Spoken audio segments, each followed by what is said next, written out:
الرحيم فلينظر الإنسان إلى طعامه. So let human being carefully consider his food. Chapter 80 verse 24. This verse came in the context of verses in which Allah subhanahu wa ta'ala invites us to reflect on the signs that help us gain certainty in His existence and in His purpose and His perfections and His knowledge and power and the rest of His qualities. But this is the apparent layer of the verse. There is deeper layers in the verse that have been revealed to us by the Ahlul Bayt alayhimus salam that take the verse to a very different level. And this is from a hadith that is attributed to our fifth Imam, Abu Ja'far al-Baqir alayhi salam. A little bit volume. In which he says, commenting on this verse, he says, let him or let them consider, let man consider his knowledge, from whom does he acquire it? So here he takes the verse from food to knowledge. Food nurtures the body and knowledge nurtures the mind and the soul. From this I wanted to shed light on a very important matter, that in the recent decade, with the rise of social media usage, with the plethora of information, and with our youth being inclined to listen to different speakers discuss religious matters. And although it is a very positive thing that we see a rise in the number of youth who are now turning to religion, looking for understanding, and using social media as a means. And there's nothing wrong with that per se. But the problem that we have seen, unfortunately, is that there is this rise, I don't want to say movement, I want to say a phenomenon where many youth, adults as well, have decided to not be selective and careful in who they listen to, who they lend their mind to, who they consume religious information from. What ends up happening, my dears, is that in the name of Muslim unity, which is a good thing, Muslim unity is not a bad thing, but we have to understand the limits, the parameters, the arena, the grounds of that unity. Muslim unity doesn't mean that I get to take my religion from whoever belongs to Islam. Even if they belong to the school of the Ahlul Bayt, not every alim, not every speaker that attributes themselves to the school of the Ahlul Bayt alayhimus salam is indeed qualified to speak on behalf of the teachings of Ahlul Bayt, or not necessarily on the right path. Because throughout the history of Muslims, throughout the history of the followers of the Ahlul Bayt, we have seen deviance. And this is not calling anybody out or pointing fingers at anyone. This is a reality. We have ulama from the time of Al-Ghayb al-Sughra that were at a very high ranking, like Ash-Shalmaghani, like Al-Abarta'i, and others who were very respected, but then they deviated and they lost the path, and they went to very, very wrong paths, and they subscribed to very wrong religious beliefs. And therefore we have to be very careful in terms of who we allow to fill our mind. Usually the objection to this is that I have a mind of my own and I am able to discern, so do not be a police over my mind. I can listen to whoever I want to listen to, then I will decide. And the problem with that, my dears, and this is where this verse and the Ahlul Bayt come in, and they say, be careful who you take your knowledge from. Because not always a person is able to discern between knowledge that is valid and accurate and knowledge that is based on fallacies.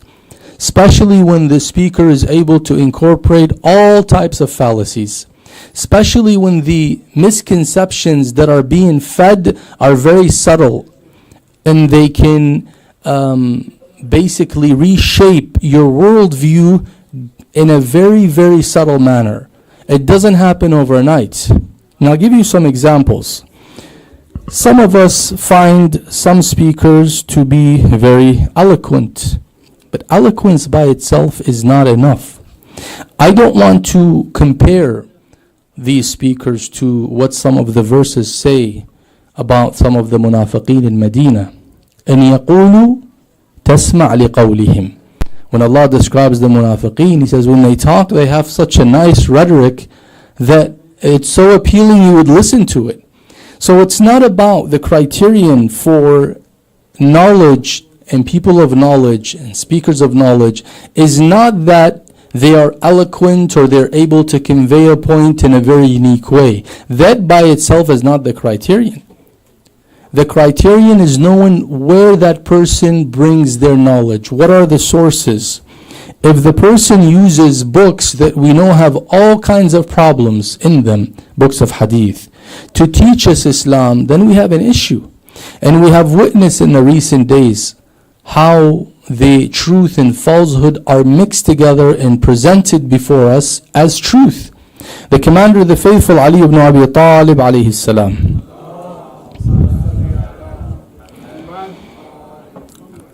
In this hadith he says, and this is basically in Nahj al-Balagha al-Sharif, he says only if haqq was distinguished and batil was distinguished, then the truth would be clear for people. He says, but the problem is some people take a little bit of that. He says if falsehood were pure and unmixed, it would not remain hidden from those seeking the truth. But falsehood is mixed with truth, and from this mixture, confusion arises. You have a speaker who begins to say, look, we are going to talk about Islamic values that unite us. It starts out with, well, what is he talking about? Ethics, akhlaq, Islamic values. But when you listen and you have a repeated quoting from specific books that we find to be problematic, quoting from narrators that we find to be inauthentic, Abu Huraira, Abdullah ibn Umar, and the alike, and rarely mentioning anything from the Imams of the Ahlul Bayt, sometimes mentioning something from Ali ibn Abi Talib alayhi salam. This gets the mind of the youth or the listener used to these names and then feeling that it is okay to take knowledge from these figures. Then they try to portray Khilafah, the leadership after Rasulullah, in a very worldly manner, such that it is a position that is no different than an executive committee at a local mosque or a local initiative. It's a very, very simple position. People come together and they choose someone to be the Khalifa of Rasulullah. Now when that begins to settle in the mind, that would reshape your worldview. Then when you hear a Shia alim talk about the authority of the Ahlul Bayt, the wilayah of the Ahlul Bayt, and the fact that they are appointed by Allah, guess what your reaction would be? This is ghulu, this is exaggeration, I can't fathom this, this is beyond. When the khulafa are described in theory as just normal human beings who make mistakes, who lack knowledge, who are weak at times, and then you are told by your A'imma alayhim salam through their hadith that the Ahlul Bayt are ma'soomeen, then the reaction is, oh, this sounds like it's an exaggeration, it's ghulu, I can't do this. And the dangerous part, and when this rhetoric or this type of speech and this type of knowledge that is disseminated or spread reaches people who are more vulnerable, like our younger children and younger youth. These people do not have enough immunity to be able to resist these thoughts and these ideas. Hence, it becomes detrimental for many of them and for our communities to normalize the practice of listening to whoever speaks in the name of Islam. It's very difficult. Social media shows different celebrities, different people who are appealing, and unfortunately we sometimes have taught ourselves wrong criteria for selection. For example, today when you follow a channel, whether on Instagram or YouTube or whatever, or even TikTok, unfortunately the criterion for many is followership. How much followers do they have? Do you know that the most person, there is this creation by Allah, a creature that has the most followership throughout history? Probably guessed him by now. Yes, him, Shaitan. The most followership. No imam, no prophet, nobody, not even Allah subhanahu wa ta'ala has that followership, unfortunately. Because majority of humanity throughout history have followed Shaitan. So followership by itself means nothing. The fact that this speaker has all kinds of followership, therefore, we should listen to. Because if he wasn't offering something good, why would all these people listen to him? You see? And the Quran says, do not look at it like this. Because Allah always talks about kathra, majority, being on the wrong side. So don't consider this kathra to be a criterion. Sometimes the speaker is a guided, rightly guided, righteous, credible, and they have good followership, and that is good. But that's not always the case. So this is where we have to come back and reassess how we select those who we allow to feed us knowledge. You know, in any other field, whether it is in the medical field, in our business, whatever it may be, the area that we are studying or want to be an expert in, we usually are very keen on making sure we take the knowledge from the right source. I'll give you a simple example. When it comes to selecting a university, I don't think we select universities for ourselves or children randomly. Why is it that some people pay so much money and save so much money to send their children to very reputable universities? Why? It's all university. You can just send them to any college. Say, no, this is reputable. They're recognized. They have better education. People sometimes travel. They leave their lands and homes to come all the way to the United States because of what? Better education. But when it comes to religion, when it comes to Islam, we don't worry about who we take that information from. In fact, we think that everyone has the credibility and has the authority to speak on behalf of the religion of Islam. And this is unfortunately what has caused chaos. This chaos started out in the Middle East, in the East in general. This chaos has started a long time ago. The reason I said it within the last decade, because in North America, this issue has become prevalent recently, again by virtue of the social media and the outlets that are now available. Maybe 20, 30 years ago, you won't find a youth who would go to, for example, a store that sells cassettes. Okay, I grew up in a time in the 90s where lectures were sold in cassettes. Now, for our youth, this might be something that is like, coming from an alien. What do you mean? What do you mean cassettes? Well, just search what cassettes are and you'll see them. But these cassettes had recording of lecturers. We at times have to go buy them. This is before Shia Voice came about, before internet was available. You buy these cassettes, right? You buy these cassettes. In fact, in Iraq, I was a child, but I'm sure our elders here would remember that even these cassettes of lectures, they were banned. And if you were caught with a cassette, Abu Ali knows what they would do to you, right? If you have a cassette for a Shaykh al-Wa'ili, for example, you could probably go to jail, if not lose your life. So there's this challenge. You want to find knowledge, and it is not that easy to find. So during the 90s, when you wanted to listen to a lecture, well, we didn't have Shia channels or TVs, we didn't have YouTube, none of that was available. So we had to go and buy the cassette. You would never find a Shia 12er going and saying, oh, let me buy some cassette for a Sunni scholar to listen to it. That was not even on their mind. They would ask, where is the cassette for that Shia alim so that we can listen to it? But now, because everything is coming to you, you don't have to go to it.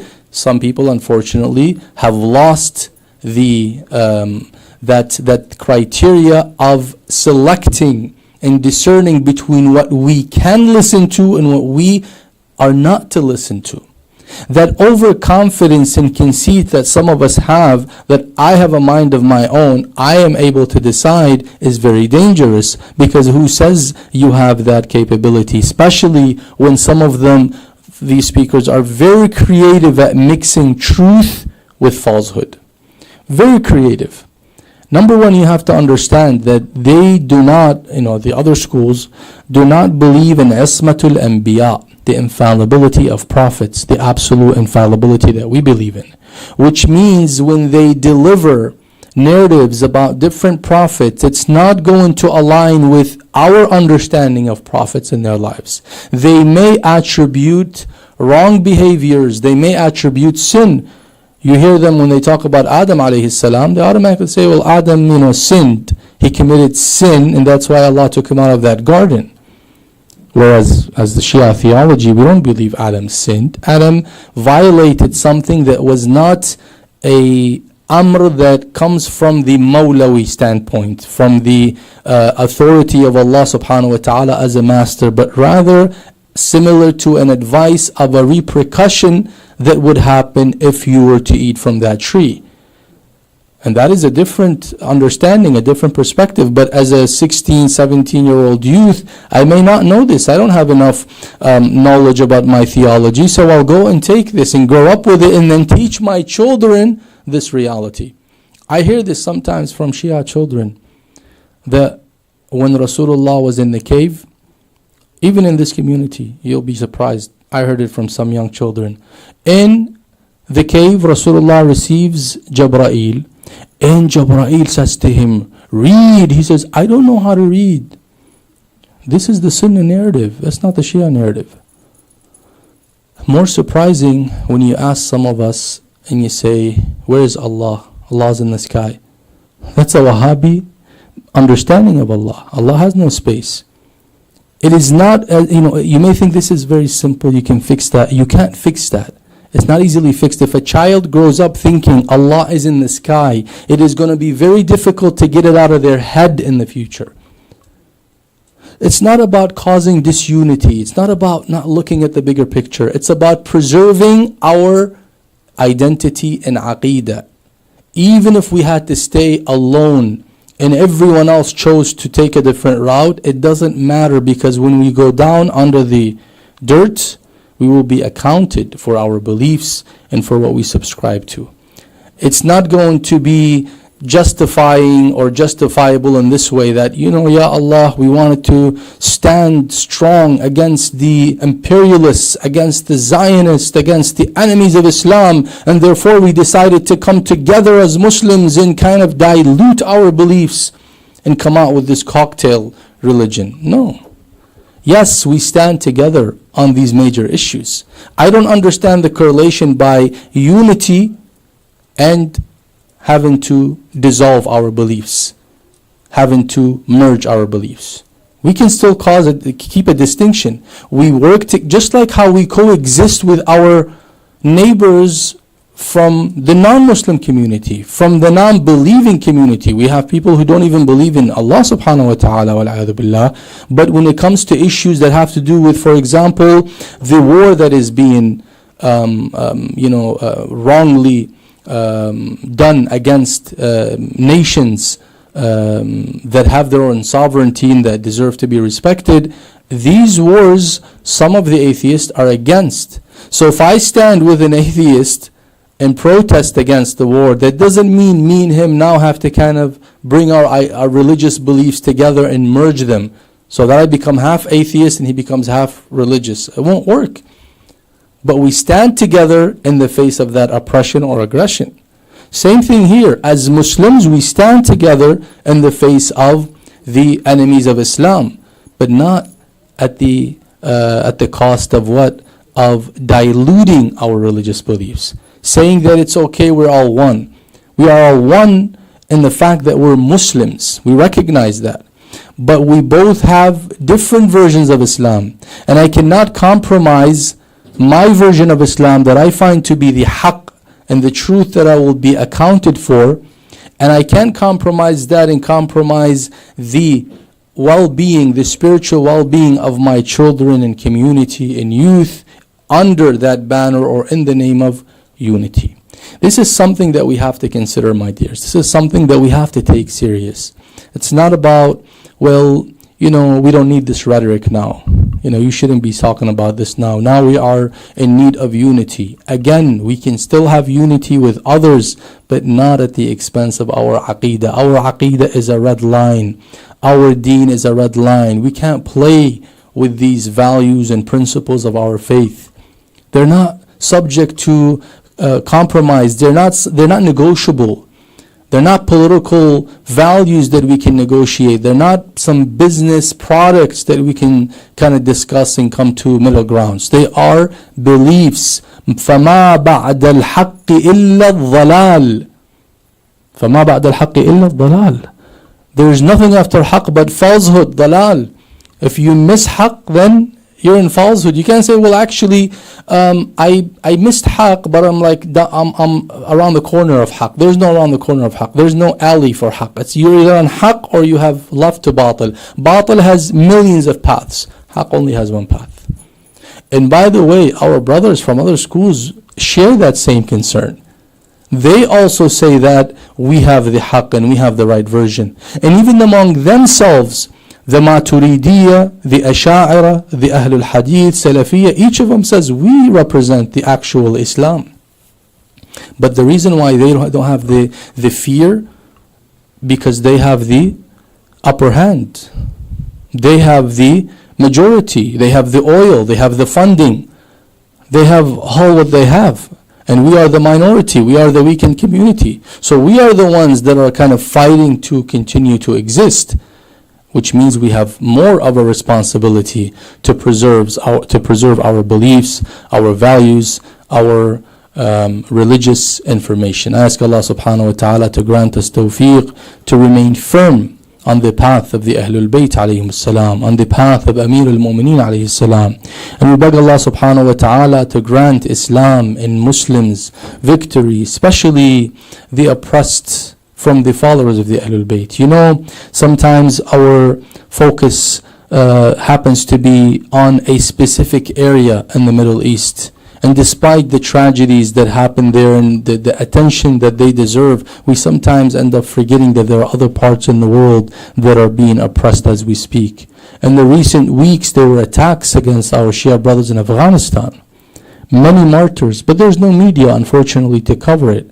It's important that we try to keep up with this. Our Pakistani brothers between time and time get hit, their Husayniyat, their mosques. Our Afghani brothers, right? Yes, the big problem right now in the war is in Iran, in Lebanon, correct, but also there are other parts in the world that are also suffering. So for all these mu'mineen all over the world who are struggling and suffering and facing oppression, we ask Allah subhanahu wa ta'ala to grant them the relief, the hastened relief and victory, and grant them peace. And let us send to the shuhada and all of your marhumeen al-Fatiha with 3 times Surah Al-Ikhlas, along with the loud salawat ala Muhammad wa ali Muhammad.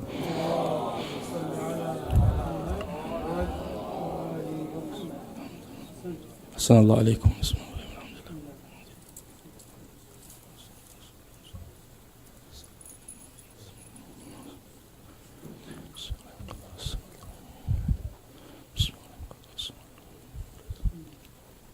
Dinner is almost ready, inshallah, but I won't keep you too long. Questions on the sister's side, please?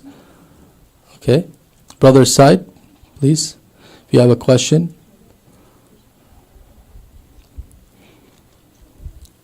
Yes, Hajj Hamid, please.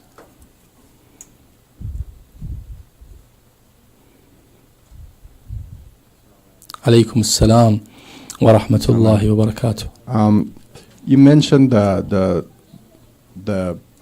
when Jibreel came to Prophet Muhammad for the first time. I mean, the way that our brothers describe that, it's as if Jibreel punished Prophet Muhammad for, and to the point where he couldn't breathe or anything. He squeezed him very hard. Squeezed him so hard. And if you're a non-Muslim, it doesn't really make sense to you, right? And then to top it off, then he goes home and he still doesn't know he's a prophet. Then he has needs to go to a confirmation from a Christian man to for a confirm his Christian man. prophethood. So I'm wondering where this came from and what is our Shia narrative of that? One of the theories says that this is clearly from the Jewish narrative. Why? Because Jibreel, when he used to come to any of the prophets, Musa alayhi salam, Banu Israel, he would come to them with full respect. But with Rasulullah, he has to come in that very unusual approach. He has to deal with Rasulullah in this harsh way. Again, the Jewish narrative wanted to lower the status of Rasulullah in many ways. For example, they had invented this fake Sawm Yom Ashura. And they said that because when Rasulullah entered Medina, he saw the Jews fasting. He says, why are you fasting? They're like, this is the day that Allah saved Musa. And this is the day Allah had destroyed Fir'aun, and. So that means, and Rasulullah says, okay, so we should do the same thing. You know, to make Rasulullah a follower of the Jewish prophets, where we know that Rasulullah says if all the prophets before him were resurrected in his life, they had no other option but to follow Rasulullah sallallahu alayhi wa. In fact, we have in our hadith, in their hadith, that Isa, one of the Ulul Azm, will come back to pray behind our 12th Imam, the great-grandson of our beloved Prophet sallallahu alayhi wa. So therefore, this could be one of the Jewish narratives that unfortunately has penetrated to the legacy and the corpus of hadith by our brethren. And again, the danger is, why is that narrative introduced to our children? I understand in Iraq, for example, or even in some of the countries that the governments were Sunni and the narrative came from the government, so they teach us that. I remember in Saudi Arabia they taught us that narrative. But of course our parents, our mosques teach us otherwise.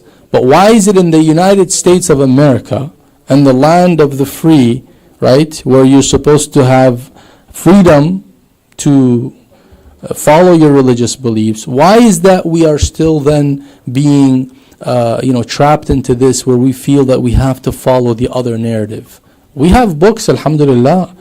We have all kinds of resources now that we can refer to. So why go to the resources of the others when we have our own? Sent. Any other questions, sisters? Yes. Oh, what is our narrative? Sorry. Our narrative is that when Jibreel came, and this is from Imam Baqir alayhi salam, according to the riwayah in Bihar, when Jibreel came down, number one, he came with utmost respect to the Holy Prophet sallallahu alaihi wasallam. There was sakina, there was calmness. Rasulullah was not panicking. And he says to him, Iqra, recite. And Rasulullah says to him, Ma aqra. Ma means what? Ma aqra. What should I read? He says, اقرأ باسم ربك الذي خلق خلق الإنسان من علق إلى آخره. Which means that the answer that Rasulullah, or the question that Rasulullah raised was, what do you want me to read? Where they said, ما أنا بقارئ, I am not a qari'. He didn't ask Rasulullah whether Rasulullah was a reciter for him to say, I'm not a reciter. He didn't ask Rasulullah whether he knew how to read or not, because reading had nothing to do with what Jibreel was asking. Jibreel was saying, recite after me. He wasn't showing him a tablet or an iPad or newspaper that, here, read this. And he said, oh, I don't know how to read. That wasn't the case. He was saying, recite after me. If I tell you, recite after me, you're like, oh, actually, I don't know how to read. Like, what does that have to do with my request? I'm asking you to recite. You know, a non-Muslim comes and they say, I want to be a Muslim. And I say after me, Ashhadu an la ilaha illallah. And they say, sorry, my leg is hurting. Well, that has nothing to do with what I'm asking you. Or, sorry, my eyesight, I don't have my glasses with me today. Yeah, but I'm not asking you to look at anything. I'm saying, recite after me. So Jibreel was asking, Iqra, recite after me. He wasn't saying, read a paper for you to say, I don't know how to read. So even the answer didn't make sense in that regard. Ahsantum. Any other questions before we go to dinner? You guys are hungry, inshallah. Let's send you off to dinner. Wa sallallahu ala Muhammadin wa ali Muhammad.